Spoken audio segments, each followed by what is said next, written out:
Got a dent in my head from playing hockey for my helmet.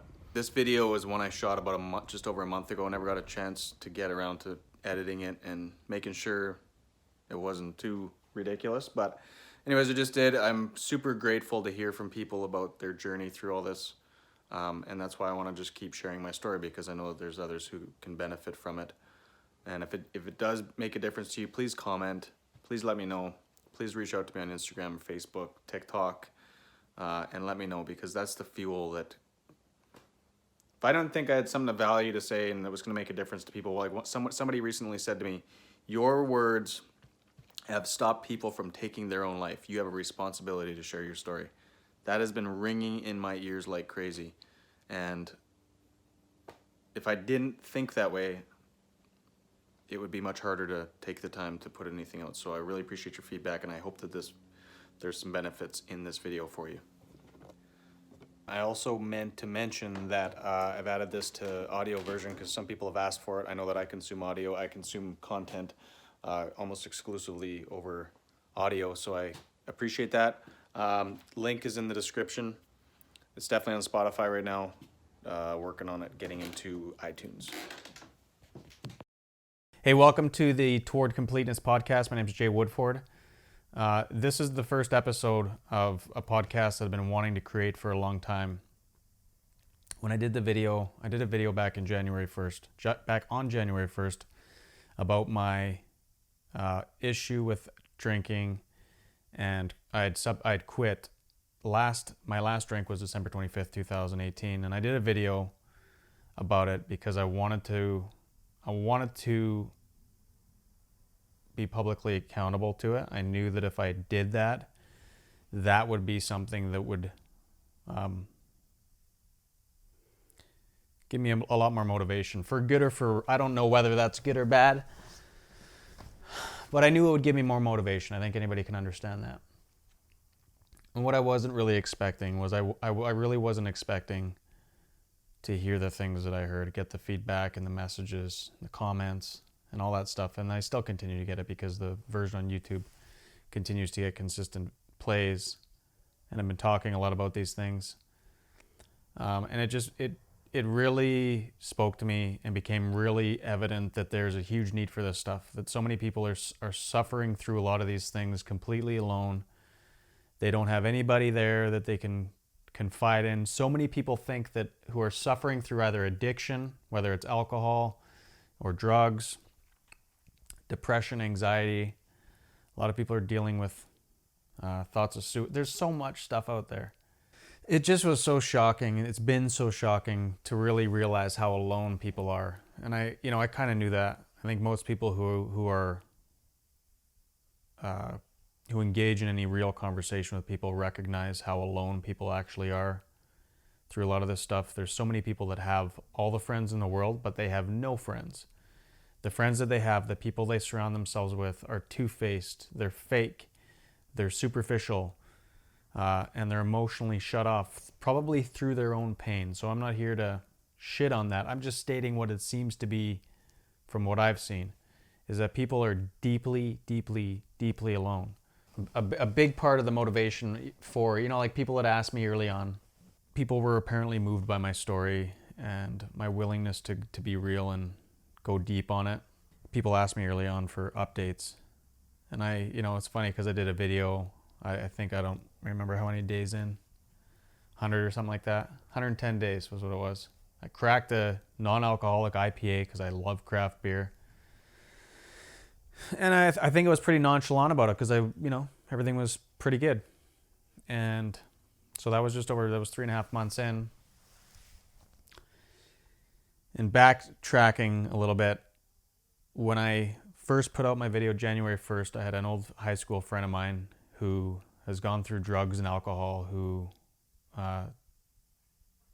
major addiction issues, and has since obviously dealt with it.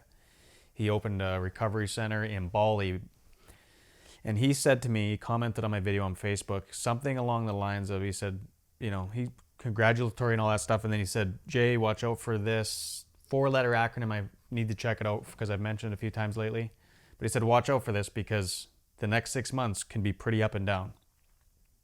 And I honestly responded like, my thought on my own mind was, I'm good.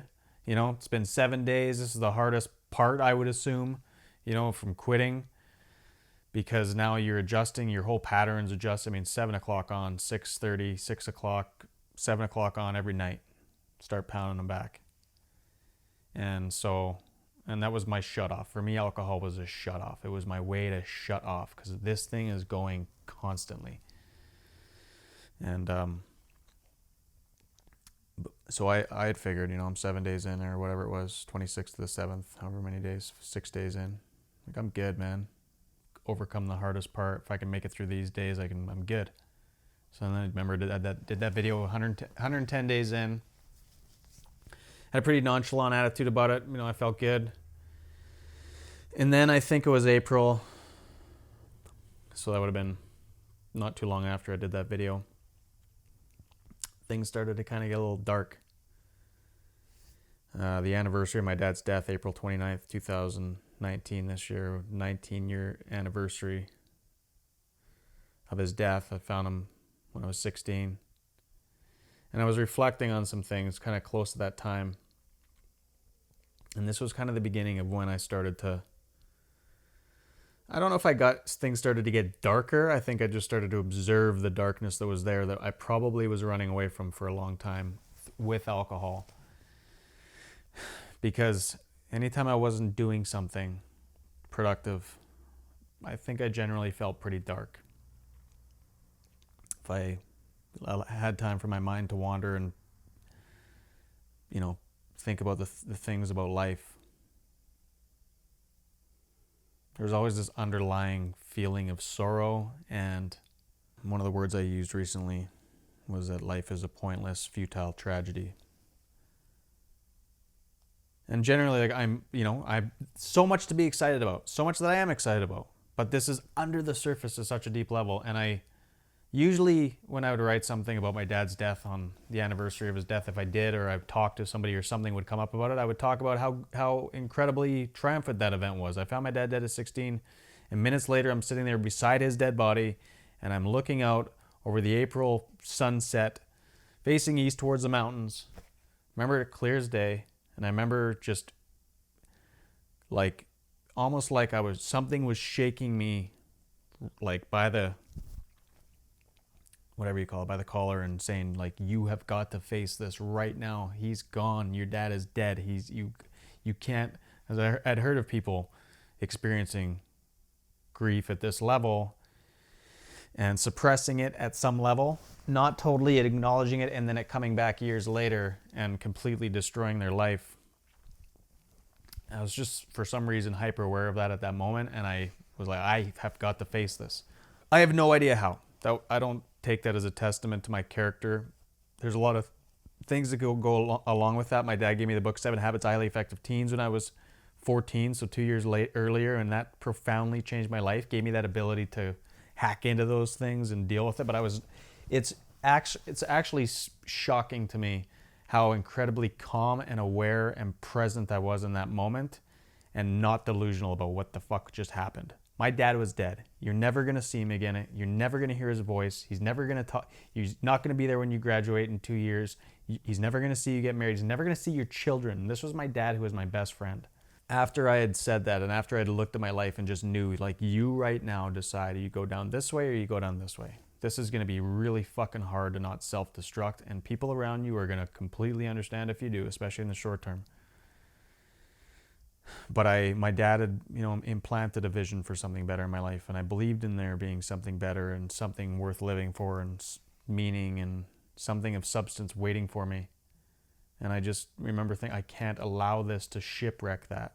And so I remember I decided I'm not going to let this wreck my life. And right after that, it was as though these 3 things came to mind just instantly, so clearly and powerfully, that everything happens for a reason. You're going to learn something from this, and everything works out in the end. Everything works out. And as soon as I had said that, I had thought about previous events that I'd gone through as a kid, where, you did a seriously stupid thing, or when my parents divorced, or all these dark times growing up that seemed like life was fucking over. Like, this is awful. And life is just going to be over. And then looking back, and it's like, you know, in spite of how hard that was, everything kind of just worked out. Everything was okay. And this is going to be the same with this. And I proceeded basically along those lines as far as I could remember. Like, there wasn't a time where I went off the deep end necessarily. I definitely struggled with alcohol at periods in my life. Drugs never became an issue. If I had ever gotten into drugs, that would have been a freaking disaster. I can promise you that right now. My personality is like high energy and hyper and freaking, I can't calm down. I don't know how to relax.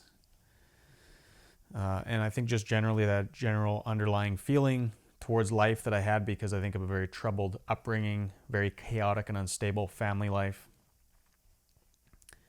minus the years from when I was 12 and a half to when my dad died, that he started to impart some vision in me and some belief and all these different things that weren't necessarily there earlier. But I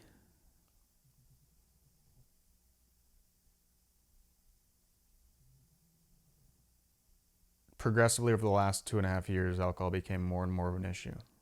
It was funny because I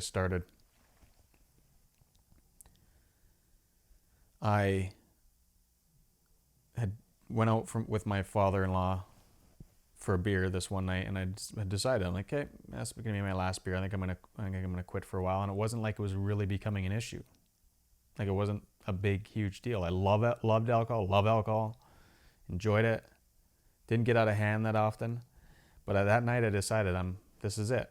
I'm gonna take a break. And then one of my close friends messaged me, I didn't love craft beer a ton at that time. He's the guy that got me into it. But he messaged me that night on Facebook, said, hey, I want to start a YouTube channel called Bring BYOB, where we taste craft beers and we review them and have fun. The three of us, me and two other friends. And he said, do you want to be a part of it? And I was like, I just decided I was going to lay off the booze. This might not be the best idea. I could feel it in my heart, knew in my heart, this is not a good idea. But I was really getting an interest in YouTube, and I've always had an interest in social media and the fact that we can publish content and put it out there and reach people without any boundaries other than how good your content is. And I thought, hey, that'd be fun. Talked myself into it. Long story short, that started to spiral into getting worse and worse, and the worse it got, the worse it got. And it's not like it got that bad, but it was bad enough. I don't want to pretend like I was drinking an obnoxious amount. A ridiculously obnoxious amount. Like I had the shakes when I quit. Not that I knew of. But regardless, it was just interesting how that happened. So I quit drinking December 25th, 2018. I got totally out of hand on Christmas. And the next day my wife said, you got to stop. You have to. You're better than this. And I can't do this anymore, basically. Which made sense. Sometimes things would get dark when I would drink. I'll talk about that. I really want to dive into that because I think I could turn into a shit show. I mean, just my friends. One of my friends said, Jay, like, honestly, they got nervous when you drank because nobody knew what you were going to do. And I can say that without any shame. I don't give a fuck how anybody responds to it. I'm not going to have shame about it because it's like, that's what happens when there's pain inside of this thing. That's not a justification of it. That is a statement of having empathy and understanding without lacking the accountability. So, and I don't want to confuse that because that's super important for people to understand. You can have empathy, but you can also have accountability. In fact, I don't think you can have true accountability without empathy, because once you do that, then you're getting into shame. There's something there that's been on my mind with that lately, where if somebody in authority over you holds you accountable without there being a connection, without there being empathy, all it does is result in shame. But I quit because it was becoming an issue, and I had known for months coming up to it was becoming an issue. I just started Gary V's Curse-Free Gary V podcast a few months before that, so I was consuming a lot more Gary V than I had been before, and he was a big voice for this stuff. Like, I knew, like, you got something that you could do this is subverting and this is detracting from. And that was a big step in that. So, forgive me for being all over the place. I'm just trying to sit down and allow myself to put this out there, and which means I'm not sitting. I just turned the camera on, turned the audio on, and spiel, and hopefully it's of value to somebody else. And I know it's, I'll tighten it up as I go. But I just wanted to give some backstory to this because it has been the most transformational thing that I've ever done. Because through that, like I said, April 29th, 2018, just this past year, 19th anniversary of my dad dying, I'm starting to feel these things. I'm starting to recognize this. I'm sitting out this one night, looking out. The night was the exact same. I live in a couple miles from where my dad died. We just moved here 2 years ago. And I'm sitting there and I'm watching life and hearing the birds again, remembering hearing the birds that night as I'm sitting there beside his dead body. And I remember thinking to myself, it's just unbelievable how all these things continue on. These birds are singing their beautiful song that's just incredible, that I love to hear all the time. And yet, my dad is dead. My life has fucking come to a grinding halt, absolute grinding halt, and yet everything carries on. And so I was feeling that again that night and thinking about it, and I just lost one of my good friends to suicide a month and 50 days before that, roughly. And so, that obviously had an impact, continues to have an impact. Death always does. It's just an awful thing. If you've ever been through it, in spite of all the good that I went through and that I say, it doesn't detract the pain. And that's what came out, that when I wrote that out, you can check it on my Instagram if you have any interest in it. It's a picture of my dad. And I said something along the lines of, I look at my kids and I just feel this deep underlying sense of sorrow. And it hit me. It just hit me. There's something deeply wrong that has not been dealt with that I need to go through this process of dealing with, I think, because that is there. I sensed it all the time. I would look at how I love. Life is fucking amazing. I am not a cynical person, but I can go down that road and I can go down into a dark place because I have this. I think it's because of that underlying whatever happened from the trauma of losing my dad and having a fucked up childhood. I look back at my childhood with zero fondness whatsoever, and that was a shock to go back there and understand that. But that's a story for another time. But it just made it really clear to me that I need to focus on this. I need to sit down and deal with this and process it, because there's obviously something going on under the surface. And so, a lot of me documenting this stuff and wanting to talk about it is because I know that there's other people that have been through this stuff and they've been through things and they shit on themselves, because what does society do? They shit on you. They look at your external behavior and they say, you're a piece of shit.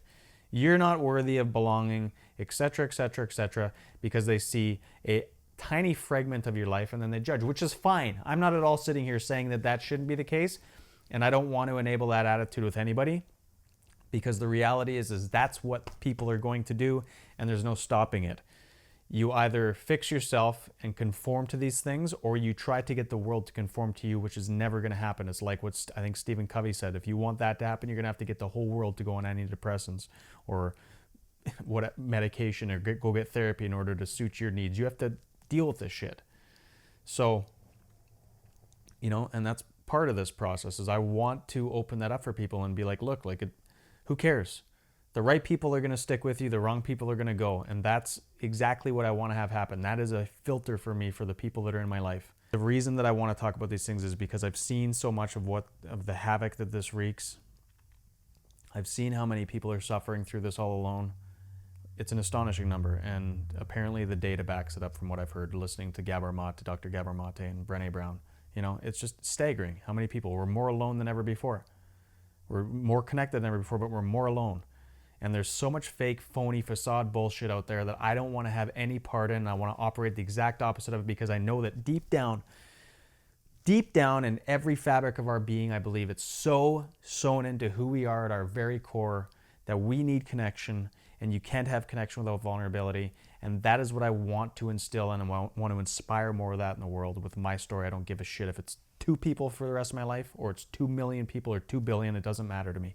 But if I can make a difference in one person's life, that means the world to me. And through this process of doing that, putting out some of this stuff and hearing the impact it's having on people, I can't help but say stuff. So I'm not here to sugarcoat my journey and make things look better than what they are. I get that talking about mental health and these things is not cool. I don't give a shit. I want to do this for the sake of the benefit of the people that are suffering. If I can help more people have less suffering, I can help make the world a better place in my own way. Better than I can do by keeping my mouth shut, not doing anything. And if that turns away the cool people and the fucking big status, I just don't care. It doesn't matter to me, because there's more and more people like Kevin Love, heard his story on Gary Vee. You know, there's more and more of these people that 5, 10, 15, 20 years ago would never even think to begin to talk about these things, because there's so much shame around it and so much stigma, and yet they are. And I want to participate in that conversation. So that's the intent with this. To me, it's inevitable that this is going to become more and more the forefront of the conversation, because there's so many people that are struggling with it. There's so much shame and stigma, and it's going to take a handful of brave people to come out and talk about it. And why not?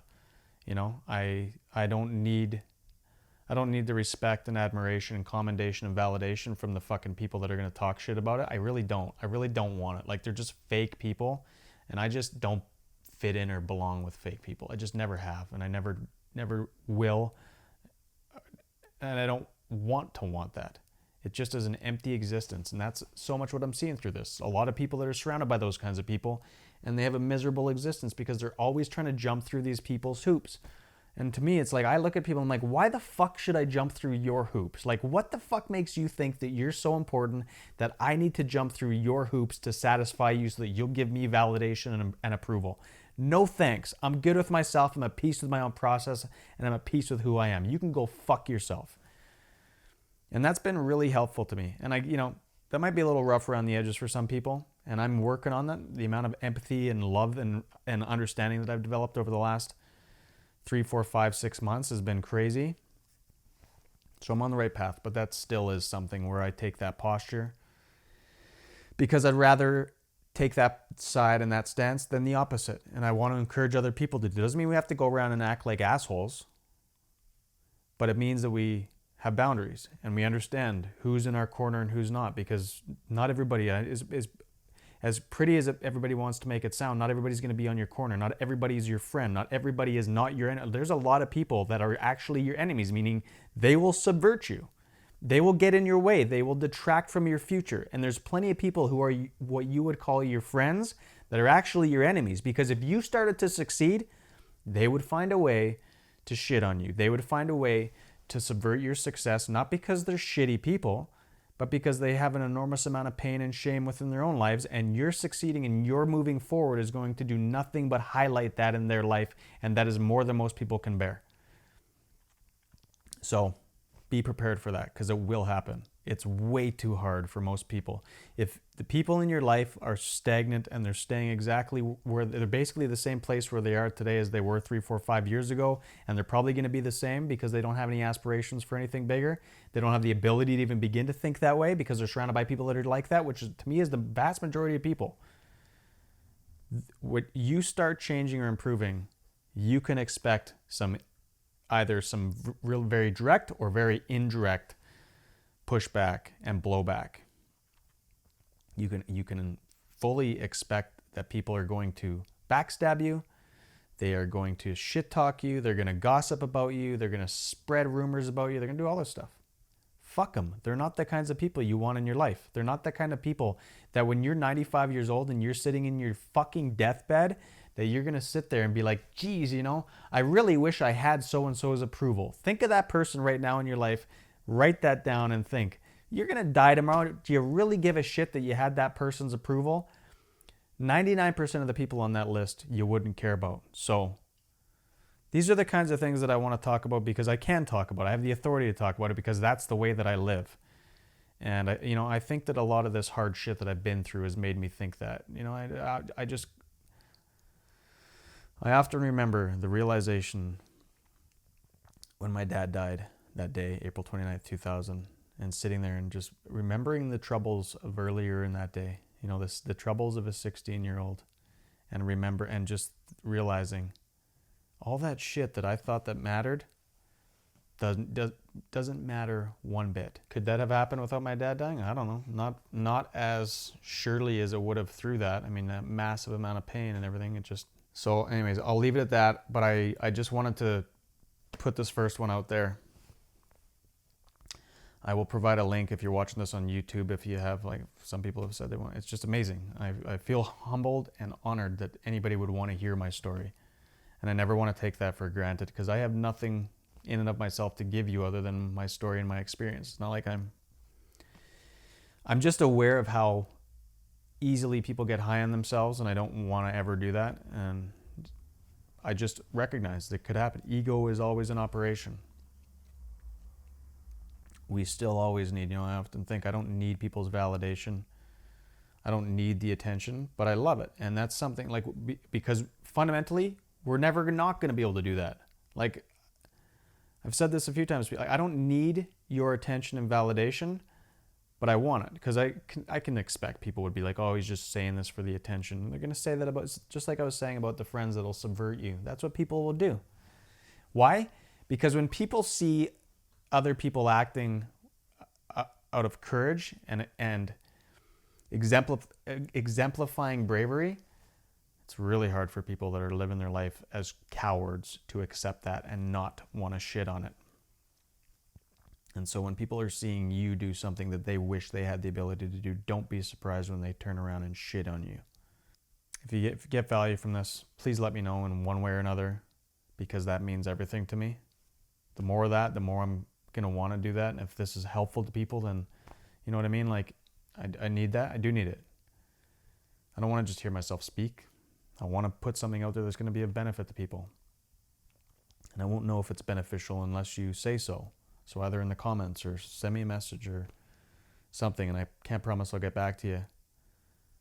I mean, in terms of replying or whatever, but like, I see it and I appreciate it. It means everything. So please let me know. Please let me know what this has done for you. Please say something. The biggest thing, like, I'm pretty active on TikTok right now. One of my most common things that I reply to people with who reply to content like this and say something is, thank you so much for taking the time to engage in this conversation, because of the fact that others will see it. There's people that are suffering through this stuff who are reading through the comments and seeing, wow, how the hell is the world responding to this?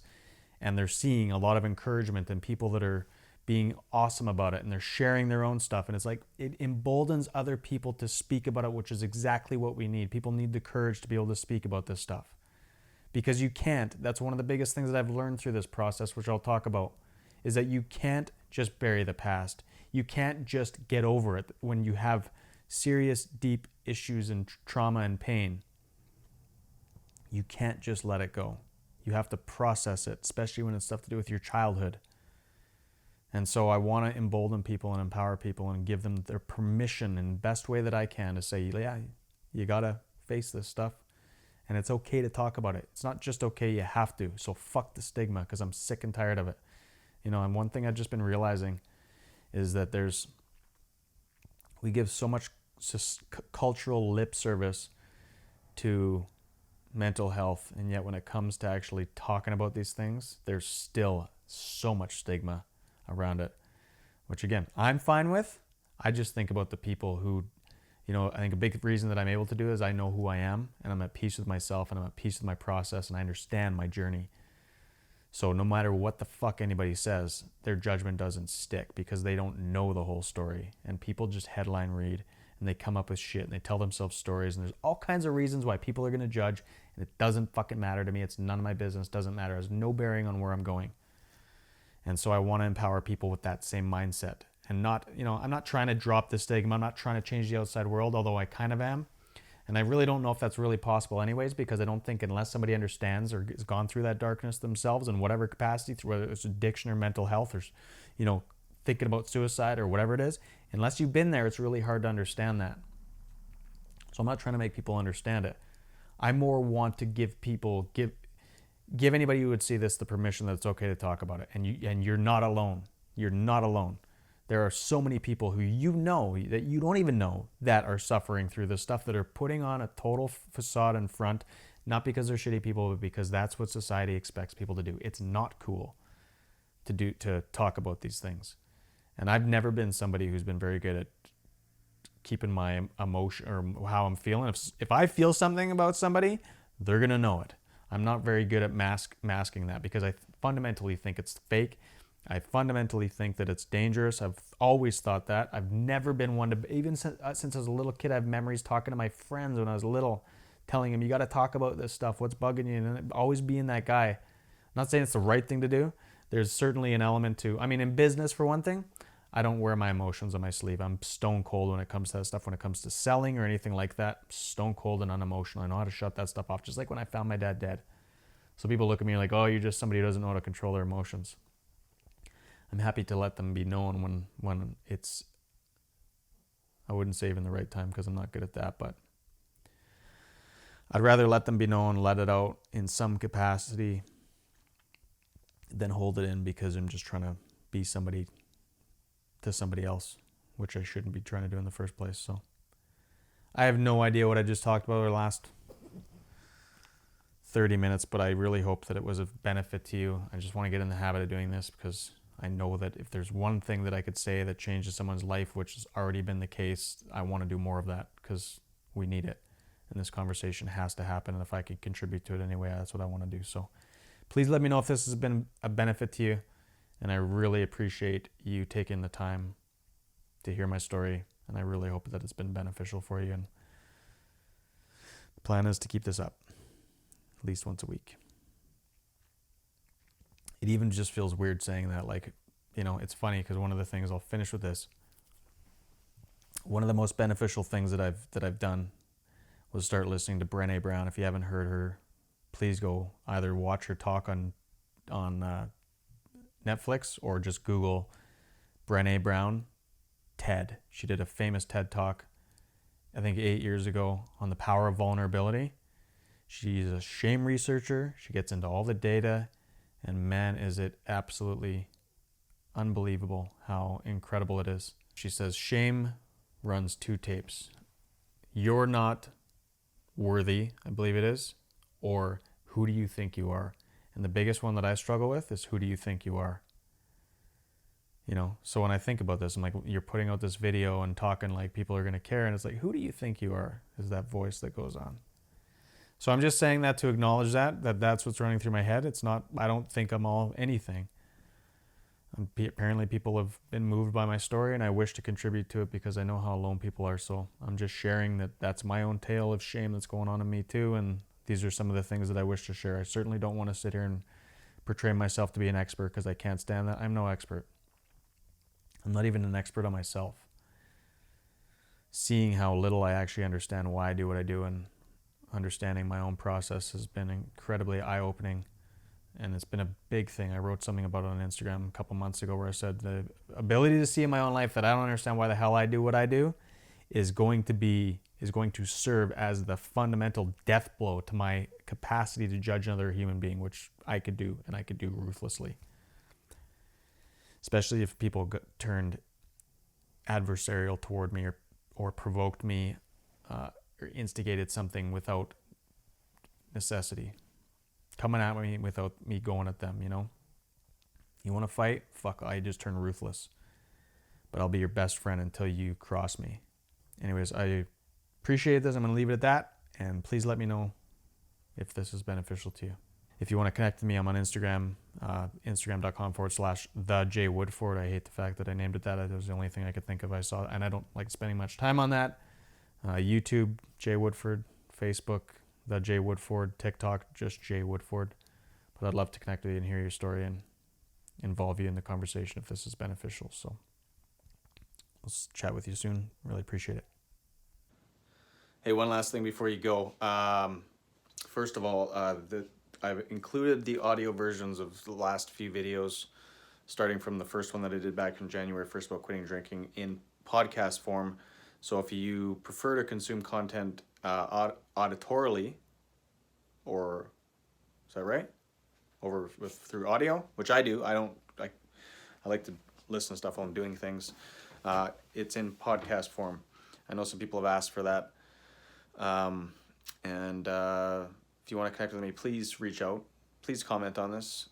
Share your thoughts, because there's lots of people who are watching a lot of this stuff in silence, and them knowing that other people are going through it as well, whether it's just a thumbs up or whether it's a full-on you're sharing your story, sharing your feedback, means a lot to more people than just me. I hugely appreciate it. Just knowing that anything that I'm sharing makes a difference for other people has probably been one of the most therapeutic things for me through this process. I think that I'm supposed to be communicating. I think I have been ever since I was younger. And making a difference for people. I think just all through everything I've been through, it's just, to me, the wealth and status and all that shit doesn't appeal to me. It just doesn't get me excited. And I think that that's because of a lot of the things that I've been through. So you sharing that and contributing to that conversation and that feedback means the world to me. I didn't want to put this video out, to be honest with you, because I didn't really like it. I filmed it back in the middle of September when I just felt like I want to put out regular stuff, and then I was going through a bit of a tough phase there. My energy level's low, but regardless, there might be something in that was beneficial or will be beneficial, and if it is, please let me know and share it with people that you think might benefit from it, and let's connect. Thank you very much for watching. It really means a lot, and we'll see you on the next one.